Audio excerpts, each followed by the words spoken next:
yung mga katotohanan iyon kapag hindi nila ito ipapamuhay. Okay? Pag hindi nila i-apply particular sa kanilang pinagdadaanan ng panahon na ito. So yan ang isang panghihikayat ni Apostol Pablo, ipamuhay o mamuhay para sa kaluwalhatian ng Diyos sa kabila ng mapanghamong sitwasyon sa kapaligiran nila. Okay? So yun po yung lundo. It is to live a life that honors and glorifies God. So yun ang purpose ni Apostle Paul. Now, gusto ko pong tumayo tayo. Samahan niyo ako at basahin po natin ang ating text today from, again, Ephesians chapter 1 verse 7. Ephesians chapter 1 verse 7. Diyan na po kayo. Sabay-sabay nating basahin Ephesians chapter 1, Ephesians 1 verse 7. Tinubos tayo ni Kristo sa pamamagitan ng kanyang dugo, at sa gayon ay pinatawad na ang ating mga kasalanan. Ganon kadakila ang kanyang kagandahang loob. Amen. Palain po ng Diyos ang pagkabasa sa kanyang salita. Tayo po ay manalangin. Ilang Diyos, salamat po. Malakas naming narinig mula sa mga salita mo. Ang katubusang meron kami ay dahil lamang kay Kristo. Dahil sa kanyang pag-aalay ng buhay at pagbububo ng dugo. Kami pinatawad mo. It's not because of our work and good works, but because of the work of Christ. Sa aming mga kasalanan, Panginoon, at ipinakita mo kung gaano kadakila ang iyong kagandahang loob. Gaano ito kamangha-mangha. Nawa, Panginoon, maging sa panahon ngayon at sa pagkakataong ito, hindi kami mahinto at humigil, Panginoon, na mamangha sa kadakilaan mo. And as you reveal your word to us today, your heart, your desire, your purpose, Panginoon, ay lalo pa kaming mamangha at lalo namin makilala si Kristo at kung anong meron kami dahil kay Kristo. At ito ang maging tungtungan, maging saligan ng buhay po namin. No matter what will happen, may katiyakan kami ng buhay na walang hanggan kay Kristo. Encourage kami, palaguin ang aming pananampalataya, pagtibayin ang aming pagsamba at lalong pasaganain ang kagalakang maglilingkod sa iyo. Sa mensahe mong ito sa aming lahat, O Diyos. Sa iyong kaluwalhatian at kapurihan, lugdan mong pagninilay-nilay namin ang iyong mga salita. Sa pangalan po ng aming Panginoong Jesus. Amen and amen. Makakaupo na po kayo. Again, good morning. Para sa mga hindi nakarinig ng ating pagbati sa ating ikalimang araw ng Panginoon ngayon. Ang isang taong dependent po sa drugs. Sino na drugs? Yung pinagbabawal, ha? Yung pinagbabawal. So a person dependent on drugs ay madalas daw na nagpapakita ng kombinasyon ng mga pagbabago. Okay? So those who are dependent on drugs, so magiging aware tayo, magiging mulat tayo, ay merong mga pagbabago sa kanila. Okay? Sa physical, sa pag-uugali, at maging sa psychological or sa isipan na maaaring makaapekto sa bawat aspeto ng kanilang buhay. So the way they act, the way they live, the way they respond, makikita natin kung ano yung nag-i-impluwensya sa kanila. Especially for those who are already dependent on drugs. Okay?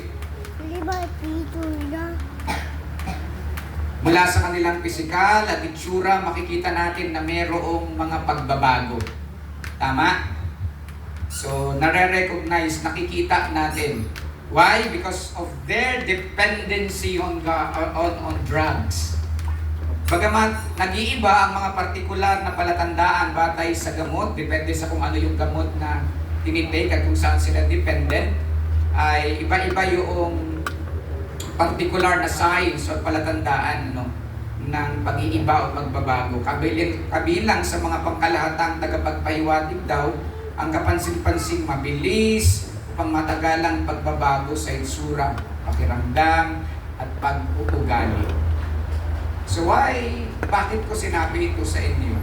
Kung sila na mga tao na dependent on drugs, dun sa mga bagay na ginugusto ng katawan nila ay nagkakaroon ng epekto, how much more the believers who depends on God. So ibig sabihin, ang Kristiyanong nakadepende sa Panginoon, sa Diyos, ay makikita ang pagbabago. You will be affected on what you are dependent on. Kaya yung pagiging Kristiyano ay hindi lamang bukang bibig. Merong malalim na kaugnayan at merong malalim na resulta yung pagiging mananampalataya at Kristiyano. Kaya ang titulo ng ating mensahe today is Dependency on God. Pagdepende sa Diyos. Because those who depends on God will have a result. Merong bunga sa buhay niya, yung pagdepende sa Panginoon. Review lang, natalakay natin last time na ang pinakamahalagang katotohanan sa buhay Kristiyano ay ano? Anong pinakamahalagang katotohanan sa buhay ng mananampalataya o Kristiyano? Your relationship with God, ang ating kaugnayan sa Panginoon, our union with God. That's the most important part or truth in the life of a Christian. At ito ay naglalarawan ng isang spiritual, relational, at legal na relasyon or kaugnayan. Yung pinag-aralan natin nung nakaraan. Kung saan ang isang mananampalataya ay kay Kristo at si Kristo ay sa atin. Hello? Do you understand that? Ang isang mananampalataya, makipag-isa kay Kristo, who are in union with Christ, ang ibig sabihin nun ay Christ in us, and we in Christ. Hello? Kaya kahit saan tayo naroon, kasama natin si Kristo. Ano man yung pinagdadaanan natin, kasama natin si Kristo. Yan ang isang katotohanan nakapaloob po sa kasama natin o tayo ay na kay Kristo at si Kristo ay nasa atin. At lahat ng meron si Kristo, lahat ng tinapos na gawa ni Kristo at ang pakinabang nito ay nasa atin. But most believers don't realize what they are and what they have in Christ. Kung anong meron sila kay Kristo. That's why sinabi natin nung nakaraan, this is a secure place. Bakit? Si Kristo nasa akin. Sino ba si Kristo? Sino ba si Christ? Kaya kahit na anong mangyari, anong gawin ng mundo, He can never separate us from God. Because of Christ. Not because of your works, not because of my works, but because of the work of Christ. Na mula simula hanggang dulo ay gumagawa at kumikilos sa buhay ng mga totoong mananampalataya at na kay Kristo. That's why we should always be aware as a genuine believers that we are living not on our own.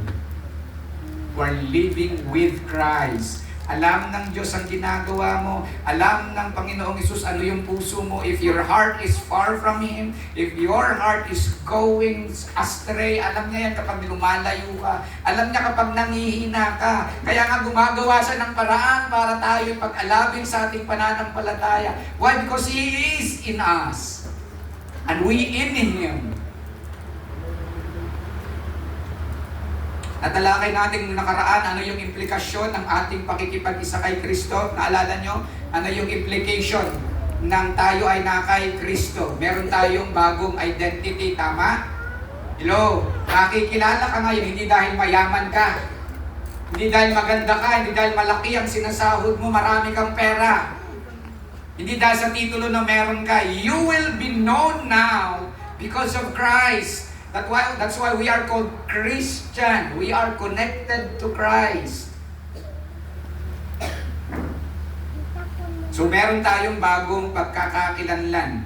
Ang magdidetermina ng ating value, ng halaga mo, ay yung relasyon mo kay Kristo. Hindi ang mga bagay sa mundo na maaaring pagtrabahuhan ng tao. At dahil napagtrabahuhan ng tao ang mga bagay na ito, minsan nagmamayabang, nagmamalaki na, yumaman na, nagkaroon na lahat ng bagay na kailangan niya, nakarating na sa ibang bansa, yumabang na. Bakit? Kasi iniisip niya na yung kanyang identity is directly connected to what he has. Kung anong meron siya. Pero dito makikita natin ang mga mananampalataya, yung value, yung worth mo is not in what you have. It is in what Christ has done. Yun ay nakaugnay kay Kristo. Kaya kung mayaman ka man o mahirap ka man, kaya yun ang makikita dapat at nasa loob ng iglesia, regardless anong katayuan sa buhay, we are all valued. We are all worthy or have a worth because of Christ. Ganun ba natin tinitignan yung isa't isa sa atin? Yung mga kapatid natin sa loob ng iglesia? Sa congregation na to?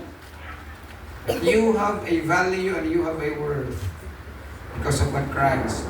Belonging. Ito yung mga implication. Tayo ay naging isa. It is, I call this, at hindi ko to kinakalimutan, lagi kong iniisip, this is a supernatural work of God. Kasi ang layo ng pinanggalingan ng bawat isa sa atin, iba-iba yung pinagmulan natin. Pero bakit tayo magkakasama ngayon? I've never prayed for this, I've never dreamed of this. But it was ordained by God.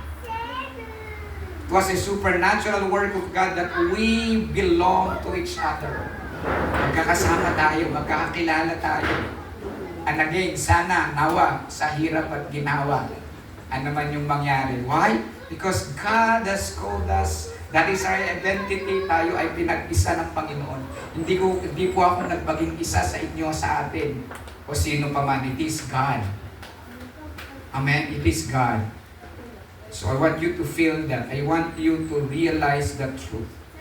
Pangatlo, ano pa yung naging epekto or implication ng ating kaugnayan kay Kristo? Tayo ay mayroong purpose. May layunin tayo. And what is that purpose? To live with Christ. Amen? Yan ang isang motivasyon natin, mga kapatid.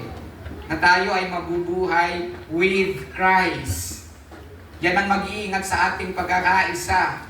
Yung layunin natin na tayo ay mamuhay kasama ni Kristo at mamuhay para sa kaluwalhatian ni Kristo, kaluwalhatian ng Diyos. Hello, are you with me? With that mind that we are here and we are living together, we are living with our new identity to glorify God, to honor God. Di ba yung unang parte ng ating pong pag-aaral sa Ephesians?